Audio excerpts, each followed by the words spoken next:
Olá, minhas amigas e meus amigos, alegrias! Ontem eu assisti aqui em Portugal a um espetáculo fantástico do exercício da democracia.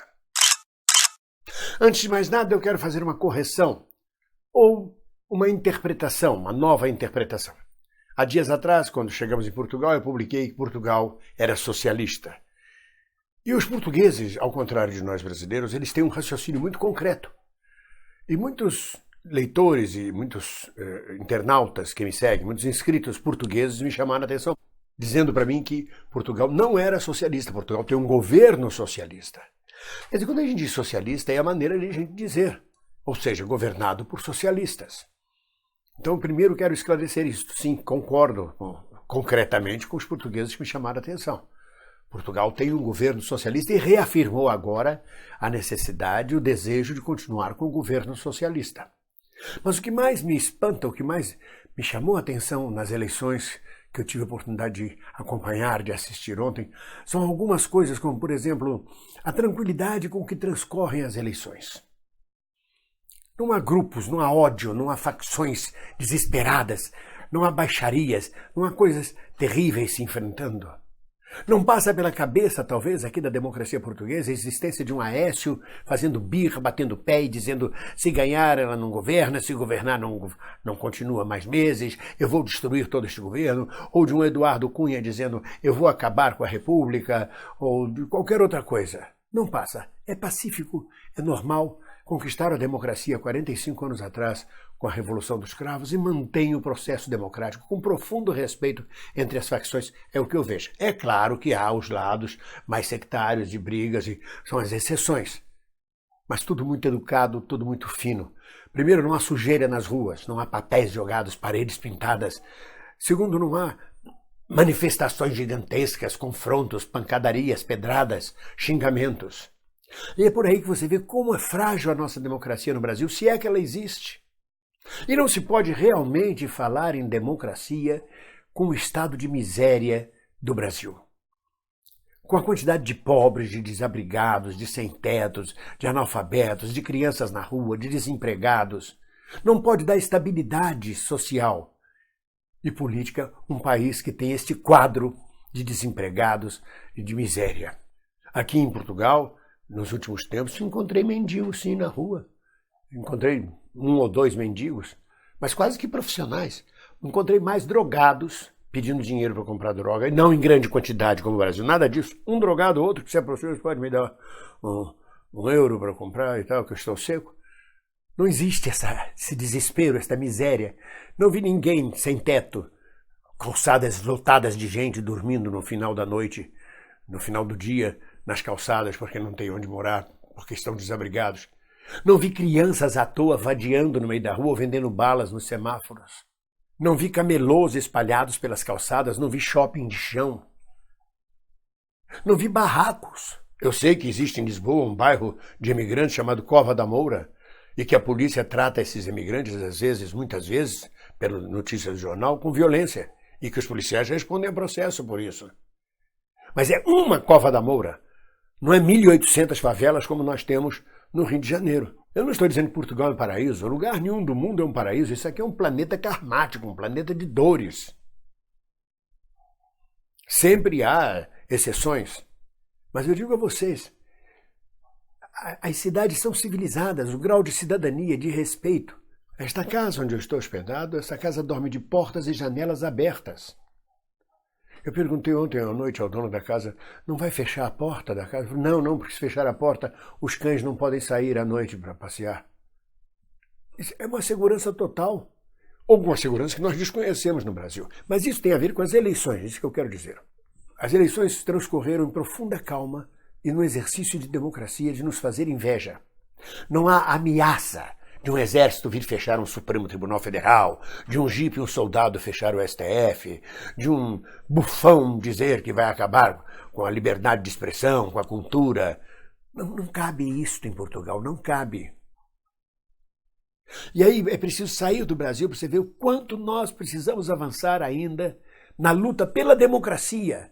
Antes de pensarmos em qualquer outra coisa no Brasil, nós temos que pensar na fundamentação da nossa democracia, no fortalecimento da nossa democracia. Eleições pacíficas, respeitosas, foi uma grande lição para mim, brasileiro, de como pode ser um país democrático, civilizado e cidadão. O quadro político português ficou muito estranho, ficou diferente um pouco do que vinha antes. A direita, representada pelo CDS, pelo partido CDS, foi derrotada, fez apenas 5 deputados à Câmara. O Partido Socialista cresceu, fez 100 e tantos deputados, mas não o suficiente para ter maioria absoluta, que era um desejo do Bloco de Esquerda. O Bloco de Esquerda é uma espécie de PT, eu diria, uma federação de várias tendências reunidas num Bloco de Esquerda. Era um desejo do Bloco de Esquerda e da CDU, que é uma confederação democrática, unitária, que é entre o Partido Comunista e o Partido Verde, era o desejo dessas duas agremiações mais à esquerda que o Partido Socialista não fizesse maioria absoluta, para que ele precisasse recorrer a alianças a cada momento da sua governação, como diz aqui. E vai ser uma governação difícil, porque o Partido Comunista e os Verdes já disseram que não mais vão apoiar por escrito todos os atos do governo socialista. O Partido Comunista caiu no número de deputados, caiu no número de votos, justamente porque em Portugal o Partido Comunista é um partido de massas, com grande penetração, com grande militância no movimento sindical.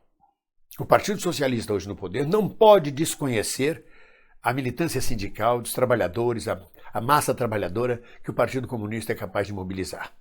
O Bloco de Esquerda, que chegou a fazer mais deputados ao parlamento até do que o Partido Comunista e o Partido Verde, já se disse disponível a colaborar com o governo de Antônio Costa, o governo socialista. A novidade é que a extrema-direita, um partido aqui chamado Chega, elegeu um deputado ao parlamento. E o Antônio Costa, do Partido Socialista, disse que gostou da geringonça, ou seja, dessa armação de juntar vários partidos para poder governar. Só que desta vez ele não fará, provavelmente, a geringonça com a esquerda.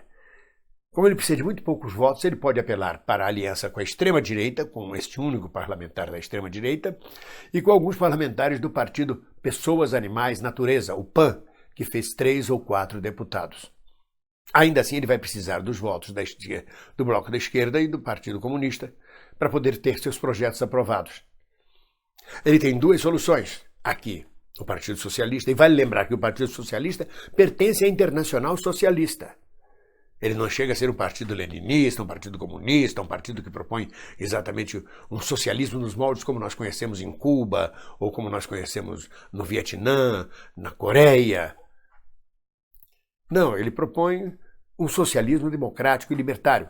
E ao contrário, curiosamente, o PSD, que foi derrotado, que seria a direita em Portugal, ou centro-direita, chama-se Partido Social Democrata, que como no Brasil nós temos o PSDB, que é o Partido Social Democrático. Essa social-democracia, que tem origem lá na Alemanha de 1890, de 1900, na União Soviética, na Rússia de 1910, antes do bolchevismo, essa social-democracia que deveria de ser a esquerda. E essa social-democracia foi caminhando tanto para a direita que perdeu sua personalidade. E hoje são partidos de direita, tanto no Brasil quanto em Portugal. Eles podem se dizer de centro, mas a postura é de direita. Então o que se trata agora em Portugal, na política, é saber como vai ser a governabilidade do país. E lutar, sobretudo, isso é uma tarefa para os portugueses, para que não sejam perdidas as conquistas sociais adquiridas nesses 4 anos do governo da geringonça. Muito mais do que fazer parte do governo, interessa aos comunistas e ao Bloco de Esquerda a manutenção das conquistas sociais, as conquistas do bem-estar social e a conquista de novas benesses sociais para o povo e para o trabalhador português. Provavelmente Antônio Costa, o Partido Socialista, vai governar pontualmente, quer dizer, cada questão a ser aprovada no parlamento vai ser discutida com os outros partidos para poder ser aprovada, e provavelmente com os partidos de esquerda. Quando o Partido Comunista diz que não fará uma adesão por escrito, ou seja, carta branca para passar ao governo socialista, para governar o governo socialista, na verdade o Partido Comunista está refazendo sua política de massas, porque ele fica livre para organizar manifestações, para se colocar na oposição, toda vez que o Partido Socialista caminhar para a direita, ou caminhar para renegar as conquistas sociais do povo trabalhador. O Bloco de Esquerda se coloca à disposição para um acordo com o Partido Socialista para a governabilidade, tendo em vista que é possível refazer a geringonça. Ao Partido Comunista não interessa nesse momento compor com o governo. Ele precisa recuperar o terreno perdido. Os deputados que ele perdeu, o número de votos que ele perdeu por participar 4 anos de um governo que não é exatamente a cara do Partido Comunista. A grande derrotada nessas eleições portuguesas foi a direita.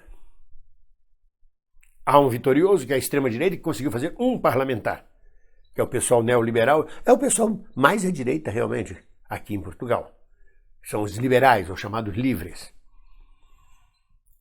O outro grande derrotado foi o CDS, que fez apenas 5 deputados federais. O Partido Comunista fez 10 deputados no parlamento e o Bloco de Esquerda fez 17. Mas isso é nada irrisório diante dos 106 deputados, ou cento e tantos deputados que o Partido Socialista fez, ou dos quase 80 que o PSD, que seria a oposição ao Partido Socialista, também fez.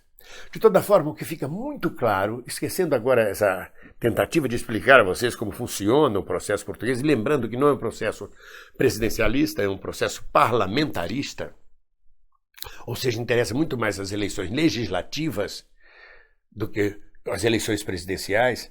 A Europa inteira praticamente é parlamentarista, e o que dá uma estabilidade ao poder.